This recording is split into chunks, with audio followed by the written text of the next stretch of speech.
નમસ્તે મિત્રો, હું છું નવરંગ સાયન અને સ્વાગત છે આપનું આઈ એમ ગુજરાતના અમેરિકા સ્પેશિયલ ન્યૂઝ બુલેટિનમાં.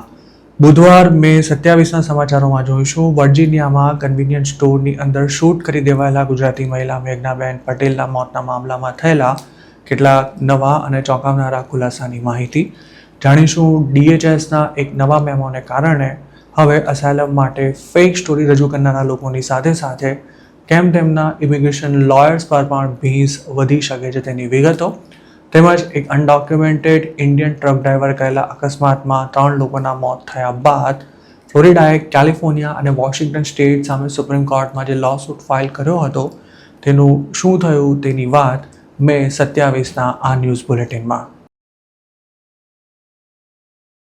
ગત શનિવારના રોજ વર્જિનિયામાં શૂટ કરી દેવાયેલા ગુજરાતના મેઘનાબેન પટેલના મોતના મામલે આઈ એમ ગુજરાતને કેટલીક ચોંકાવનારી વિગતો પ્રાપ્ત થઈ છે. છેલ્લા લગભગ 13 વર્ષથી અમેરિકામાં સેટલ થયેલા મેઘનાબેનના પરિવારને ઓળખતા તેમના એક પરિચિતના જણાવ્યા અનુસાર જે સ્ટોરમાં તેમને ગોળી મારવામાં આવી હતી ત્યાં તેઓ ક્યારેક જ જતા હતા. વર્જિનિયાના નોરફોકમાં આવેલા જે સ્ટોરમાં મે 23ના રોજ શૂટિંગ થયું હતું તેને ખરેખર તો રોજ બીજી જ કોઈ વ્યક્તિ ઓપન કરતી હતી, પણ તે દિવસે તેમની તબિયત ઠીક ન હોવાથી મેઘનાબેન તેમને આરામ કરવાનું કહી પોતે સ્ટોર ઓપન કરવા માટે ગયા હતા. શૂટિંગ થયું તેની થોડી મિનિટો પહેલાં જ મેઘનાબેનના પતિ ઉપેન્દ્ર પટેલ તેમને સ્ટોર પર ડ્રોપ કરી ગયા હતા. ફેટ ફિલીઝ નામના આ સ્ટોરમાં મેઘનાબેન પટેલના ફેમિલીની પાર્ટનરશિપ હતી અને તેઓ ઘણા વર્ષોથી તેની સાથે સંકળાયેલા હતા. હત્યારો સ્ટોરમાં દાખલ થયો ત્યારે મેઘનાબેન પટેલ એકલા જ ત્યાં હાજર હતા.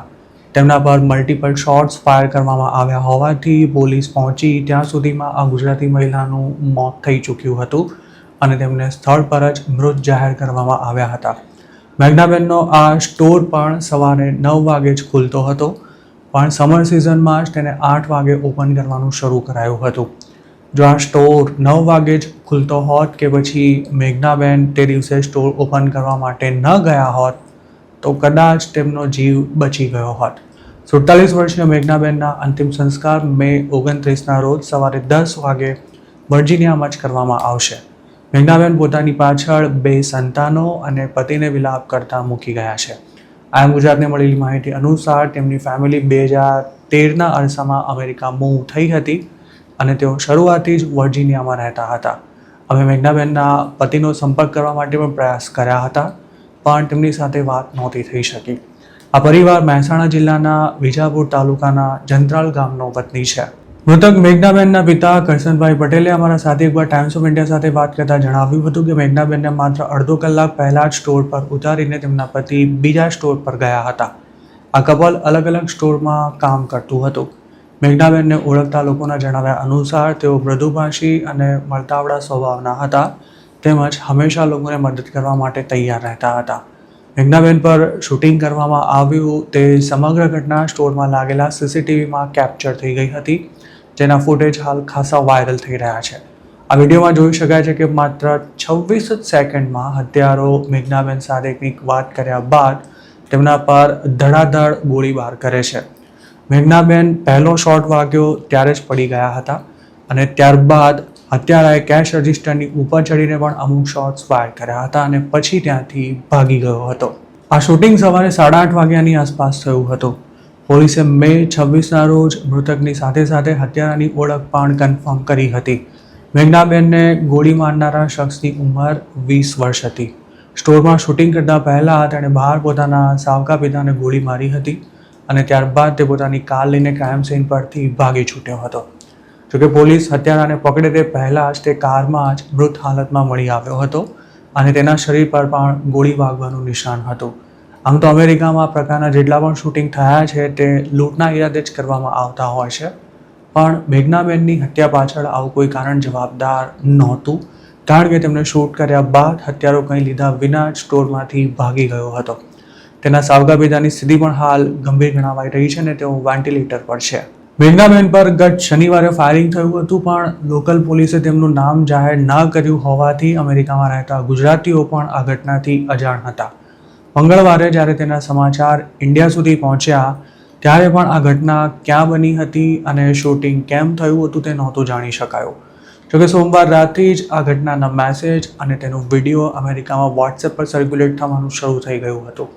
આમ ગુજરાતને આ ઘટનાની જાણ થઈ ત્યારે પણ પોલીસે મૃતકની ઓળખ કન્ફર્મ ન કરી હોવાથી અમે પણ તેમનું નામ જાહેર કરવાનું ટાળ્યું હતું. અમેરિકામાં રહેતા ઇન્ડિયન્સ પોતાનો બિઝનેસ ચલાવવા માટે ખૂબ જ મહેનત કરતા હોય છે, પણ ક્યારેક બનતી આવી કોઈ અસાધારણ કે પછી અણધારી ઘટના તેમના આખા પરિવારને વ્યથિત કરી મૂકતી હોય છે. અત્યાર સુધી આપણા લોકોને રોબરી કે પછી ચોરી કરવા આવતા લોકોથી જ ખતરો હતો, પણ મેઘનાબેન સાથે જે કંઈ થયું છે તેને જોતાં લાગી રહ્યું છે કે હવે ઇન્ડિયન્સે માથા ફરેલ લોકોથી પણ સાવધાન રહેવું પડશે. છેલ્લા 4-5 વર્ષમાં જેટલા પણ ઇન્ડિયન્સે અમેરિકામાં અસાયલમ માંગ્યું છે તે તમામ લોકો પર હવે ડિપોર્ટેશનની તલવાર લટકી રહી છે. અસાયલમ માંગનારા તમામ ગુજરાતી, પંજાબી તેમજ હરિયાણાના મોટાભાગના લોકોએ તેના માટે ફેક સ્ટોરી આપી છે અને હવે આ તમામ લોકો DHSના રડાર પર છે. આ મામલે મે 26ના રોજ એક મેમો ઇસ્યુ કરવામાં આવ્યો છે, જેમાં આઈસના એટર્નીઝને અસાયલમના ખોટા કેસ ફાઇલ કરતા ઇમિગ્રેશન લોયર્સ સામે પણ આક્રમક કાર્યવાહી કરવા સૂચના અપાઈ છે.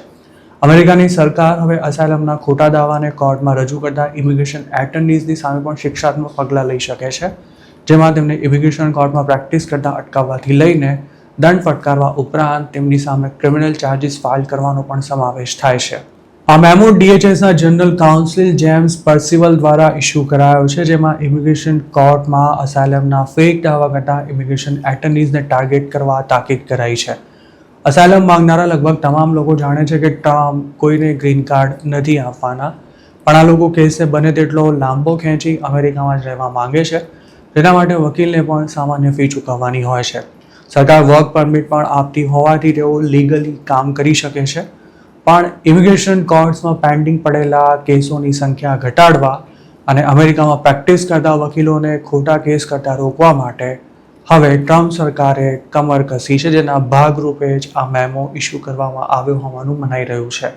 DHSના મેમોમાં કોઈ નવી પેનલ્ટી કે પછી નિયમનો ઉલ્લેખ નથી કરાયો, પણ તેમાં એટલું ચોક્કસ જણાવાયું છે કે આઈસવાળા હવે અસાયલમ માટે ફેક સ્ટોરી આપનારા ઇમિગ્રન્ટ્સની સાથે સાથે તેમના વકીલોને પણ સાણસામાં લેશે. અસાયલમ માટે ફેક સ્ટોરી આપનારા, તેને તૈયાર કરનારા કે પછી પુરાવા ઊભા કરનારા લોકોને હવે $4,730 થી લઈને $11,823 સુધીની સિવિલ પેનલ્ટી પણ ફટકારવામાં આવી શકે છે. આ મેમોમાં સ્પષ્ટ શબ્દોમાં જણાવાયું છે કે ઘણા વર્ષોથી લાખો ઇલીગલ એલિયન્સ અમેરિકાની ઇમિગ્રેશન સિસ્ટમમાં ફ્રોડ કરતા રહ્યા છે અને આવા સૌથી વધુ ફ્રોડ્સ ઇમિગ્રેશન કોર્ટ્સમાં જ થાય છે. DHSના મેમોમાં એવું સ્પષ્ટ કરવામાં આવ્યું છે કે અસાયલમ ખૂબ જ દુર્લભ સંજોગોમાં જ મળી શકે છે, પણ હવે તો દરેક ઇલીગલ એલિયન તેના માટે અપ્લાય કરી રહ્યો છે અને તેમના વકીલો કોર્ટમાં એવા દાવા કરી રહ્યા છે કે અસાયલમ માંગનારાને પોતાની હોમ કન્ટ્રીમાં રાજકીય કે પછી અન્ય કારણોસર ટોર્ચર કરવામાં આવે અથવા તો તેમના પર ખોટા કેસ ચલાવાય તેવો ડર હોવાથી તેઓ પોતાના દેશમાં પાછા જઈ શકે તેમ નથી. આઈસનું દ્રઢપણે માનવું છે કે અમેરિકામાં રહેતા લાખો ઇલીગલ ઇમિગ્રન્ટ્સને પોતાના દેશમાં ટોર્ચર કરવામાં આવે તે વાત માન્યમાં આવે તેવી નથી. અમેરિકામાં રહેતો કોઈ પણ ઇમિગ્રન્ટ અસાયલમ માટે અપ્લાય ચોક્કસ કરી શકે છે, પણ અસાયલમ કોઈ હક નથી કે દરેક ઇમિગ્રન્ટ તેને મેળવી શકે. અમેરિકાના કાયદા અનુસાર દેશમાં લીગલી કે પછી ઇલીગલી કોઈ પણ રીતે આવેલો એલિયન 1 વર્ષની અંદર અસાયલમ માટે અપ્લાય કરી શકે છે.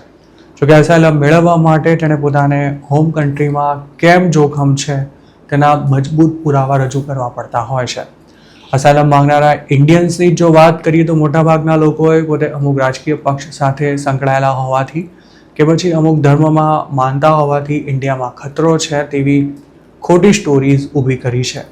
તેમાંના મોટાભાગના લોકો પાસે તો પોતાની સ્ટોરી સાચી સાબિત કરવા માટે કોઈ પ્રૂફ પણ નથી અને અમુક લોકોએ તો પોતે ગે હોવાના પણ દાવા કર્યા છે. આ ઉપરાંત જમીન મકાનના ઝઘડા અથવા લવ મેરેજને કારણે ઇન્ડિયામાં પોતાના જીવ પર જોખમ છે તેવા દાવા કરનારા લોકોની સંખ્યા પણ નાની સોની નથી. અસાયલમ ફ્રોડ આચરનારા ઇમિગ્રેશન એટર્ની સામે અમેરિકાની સરકારે ભૂતકાળમાં પણ કડક કાર્યવાહી કરી જ છે. જેમ કે 2023માં ન્યુયોર્કના એક લોયરે ફેક અસાયલમ એપ્લિકેશન્સ તૈયાર કરાવવા ઉપરાંત પોતાના ક્લાયન્ટને કોર્ટમાં કયા સવાલોના શું જવાબ આપવાના છે તેની ટ્રેનિંગ આપી હોવા બાબતે ગુનો કબૂલ કર્યો હતો.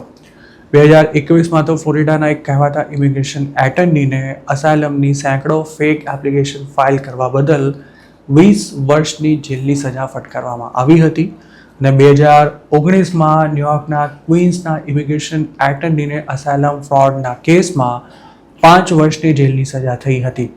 DHSનું કહેવું છે કે આ અંગેના કાયદા હોવા છતાં પણ આઈસના લોયર્સ એનો ખાસ ઉપયોગ નથી કરતા, જેથી અસાયલમના ફેક દાવાની સંખ્યા વધતી જાય છે.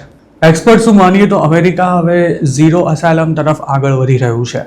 ટ્રમ્પે ઇમિગ્રેશન કોર્ટ્સમાં જજીસની મોટા પાયે છટણી કરીને જે સાફસૂફી કરી છે, તેને લીધે હવે જજીસ કોઈને અસાયલમ આપવાનું ટાળી રહ્યા છે, કારણ કે દરેકને હવે નોકરી જવાનો ડર લાગી રહ્યો છે.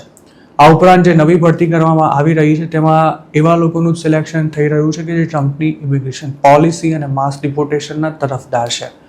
અસાયલમના કેસને હવે 2 હિયરિંગમાં જ ખતમ કરવામાં આવી રહ્યા છે અને તેની સાથે રિમૂવલ ઓર્ડર બાદ પણ અમેરિકા ન છોડનારા લોકોને લાખો ડોલરના દંડની નોટિસો ફટકારી તેમના પર પ્રેશર ઊભું કરાઈ રહ્યું છે.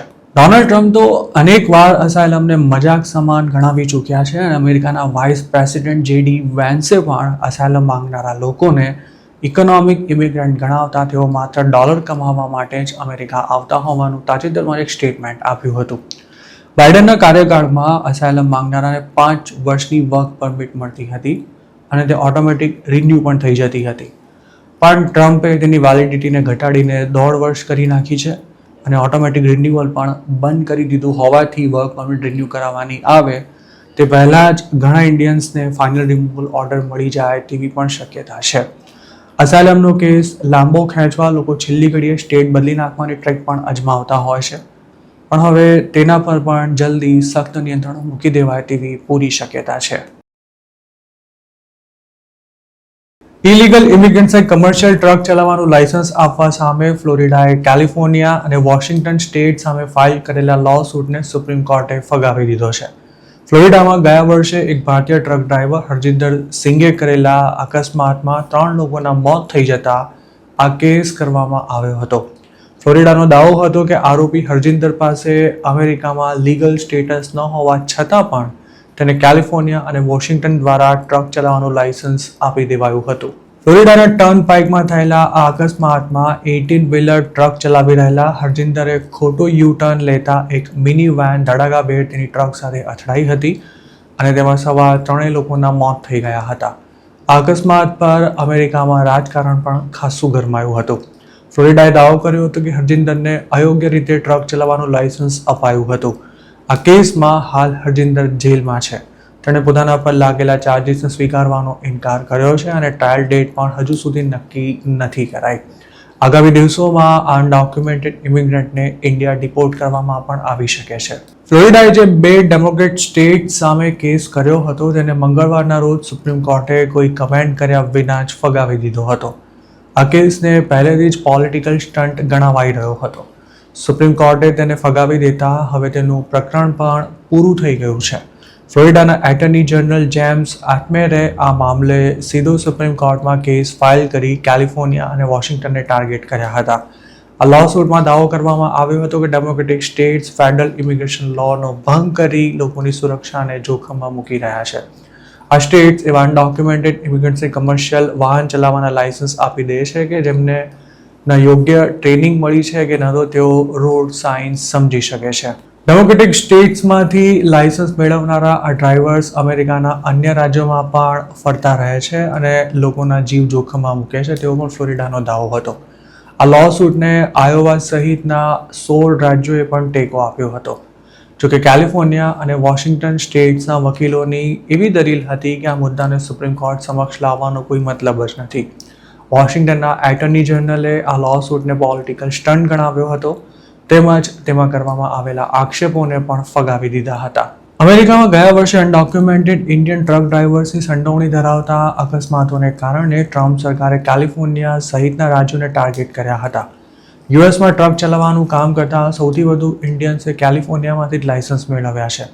તેના માટે કેટલાક કૌભાંડો ચાલતા હોવાનો પણ ભાંડો ફૂટ્યો હતો અને કેલિફોર્નિયાએ સખ્ત પગલાં લેતા હજારો લાયસન્સને હોલ્ડ પર મૂકી દીધા હતા.